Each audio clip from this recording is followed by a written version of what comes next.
James Quincy is the president of Coca-Cola Europe. What good does Coca-Cola do you physically? I think Coca-Cola, as the introduction said, does have some sugar in it. It is energy. Is it an absolute necessity? No, it's not. Millions of people enjoy it as part of their diet across the UK. Does have some sugar in it, you say? It does. Why don't you say specifically how much sugar there is in this can, for example? I think if you find, on the side you say 30, you have a percentage on there, don't you? Yes, right here on the front, it quite clearly calls out the amount of sugar in this can of Coke. And what does it say?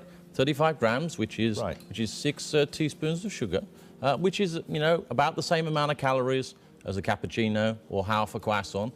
So there is calories. And actually, what we're doing is to say, look, the information is here. We want to actually promote and make sure people do you imagine people know if they go to the cinema, and this is a small one, and there are big ones here too. You go to the cinema and you get a jug of Coke like this. Do you think people have any idea how much sugar's in it? And maybe they don't. And I think one of the things we need to do... Look at this. 23 sachets of sugar in that single container, the equivalent thereof. Now, that is a staggering amount of sugar, isn't it? That is why we're very focused, as one of the things we're doing, on getting the information out there. We're not trying to hide the information behind what's in a Coca-Cola Classic. But you are trying to hide it. But there's zero sugar in a Coke Zero. Well, clearly, it's called a Coke Zero. But the Coke Classic, look at this one here. There's 44 packets of sugar in this one. 44! Indeed there are, and I think what we're saying is, look, we want to make sure that people have the information available to them so that they can make the choices, and if they don't want the big one, then fine, and that clearly is not one that's going to be for everyone. We want to make sure the information is available. We want to make sure there's more availability of more choices, whether it's smaller packages, as you had in your intro. Yeah, but whether it's 23 in something this size or 44 in something this size, each of which is to be consumed in one single sitting at a cinema, this is staggering, isn't it? We have an awful, awful reality right now. America, you're at the top of your game. This is one of the most unhealthy countries in the world. Can I please just see a raise of hands for how many of you have children in this room today? Please put your hands up. Aunties, uncles, you can continue to put your hands up. Aunties and uncles as well? Most of you. Okay. We, the adults of the last 4 generations, have blessed our children with the destiny of a shorter lifespan than their own parents. Your child will live a life 10 years younger than you because of the landscape of food that we've built around them. 2/3 of this room today in America are statistically overweight or obese. You lot, you're all right, but we'll get you eventually, don't worry. Right? The statistics of bad health are clear, very clear. We spend our lives being paranoid about death, murder, homicide, you name it. It's on the front page of every paper, CNN. Look at homicide at the bottom, for God's sake. Right?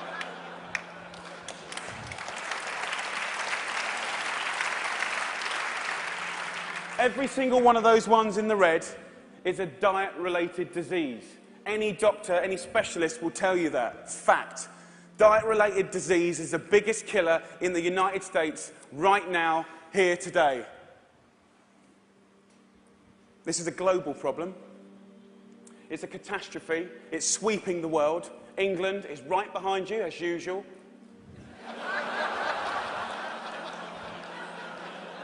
I know they were close, but not that close.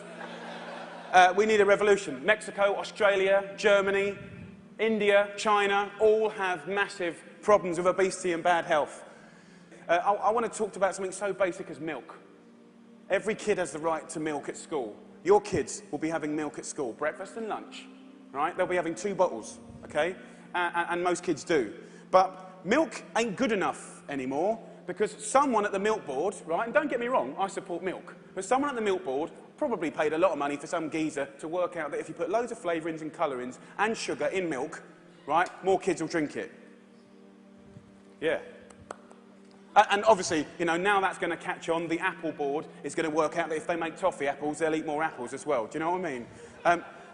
For me, there ain't no need to flavour the milk, okay? There's sugar in everything. I know the ins and outs of those ingredients. It's in everything. Even the milk hasn't escaped the kind of modern-day problems. There's our milk, there's our carton. In that is nearly as much sugar as one of your favourite cans of fizzy pop, and they're having 2 a day.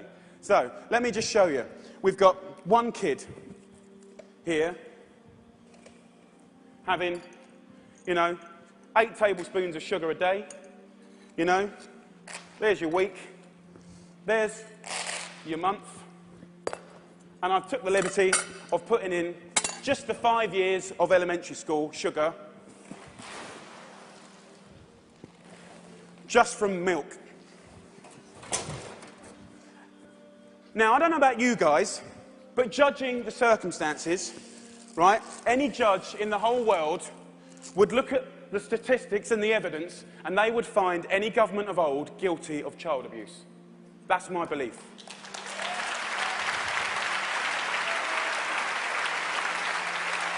Now, the problem with a system that relies on processed food is that when you process food, when you freeze it and dehydrate it, you destroy most of its flavor.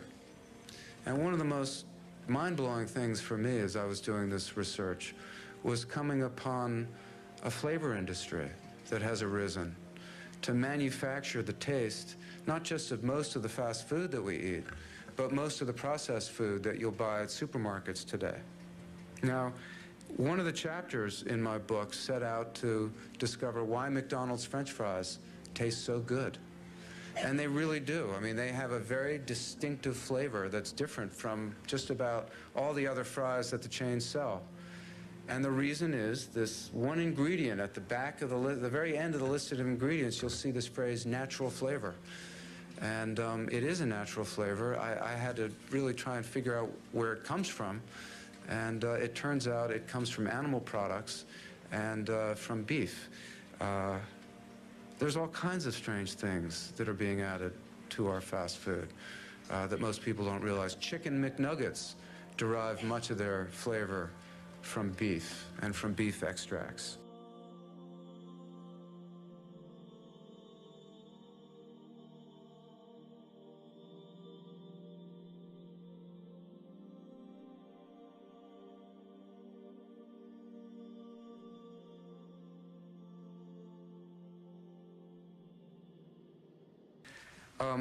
But one of the real problems that we're facing today is obesity among children and the way the fast food chains are marketing these same high-fat foods to children.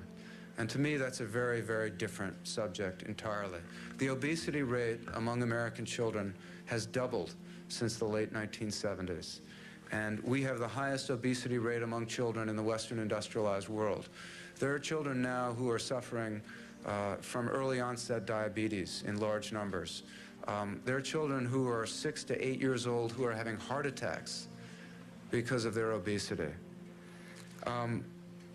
The fast food chains, from the very early days, have worked hard to market their goods to kids. Ray Kroc, again, really pioneered this. And it wasn't because he loved kids.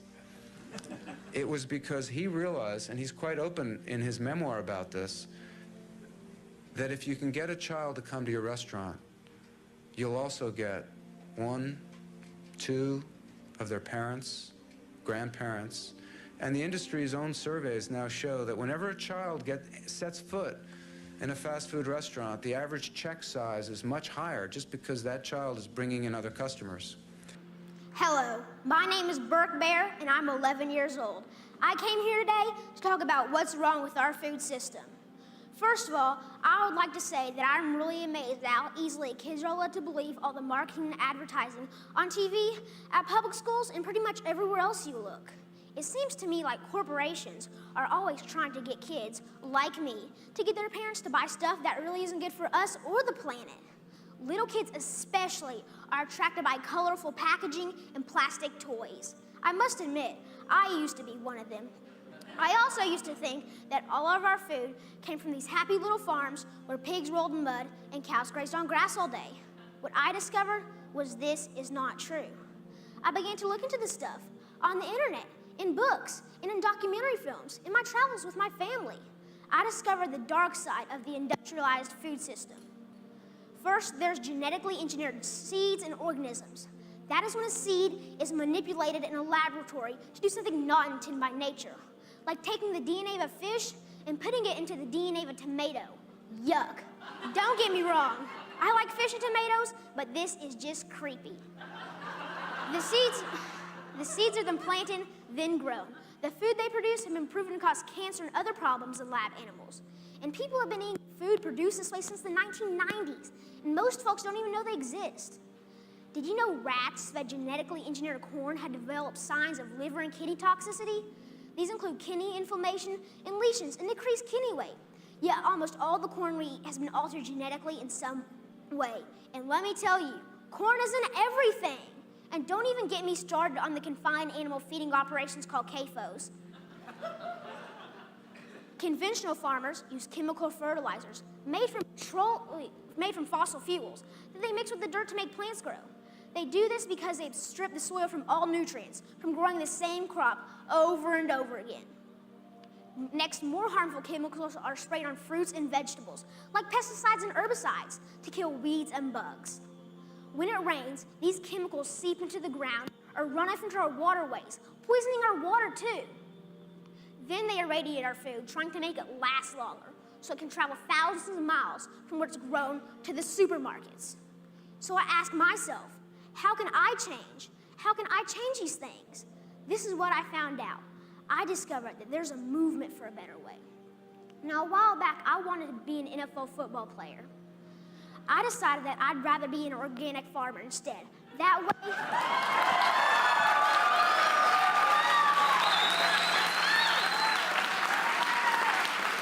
thank you. And that way, I can have a greater impact on the world. I learned about this guy named Joel Salatin. They call him a lunatic farmer because he grows against the system. Since I'm homeschooled, I went to go hear him speak one day.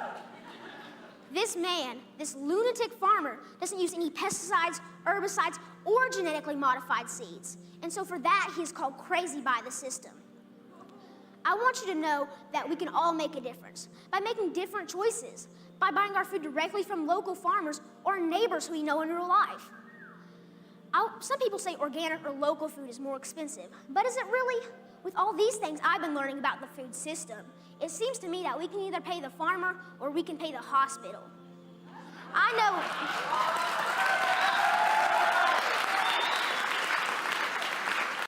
Food, junk food now, they know, they have proven. Junk food is addictive, and the more junk food you eat, the less inclined you are to eat healthy food. Any restaurant that you recognize the name, don't eat there. And I'm sorry for the people that have the McDonald's wakala in this country. I'm against fast food. Muslims have their own fast food, you know, like falafel and shawarma.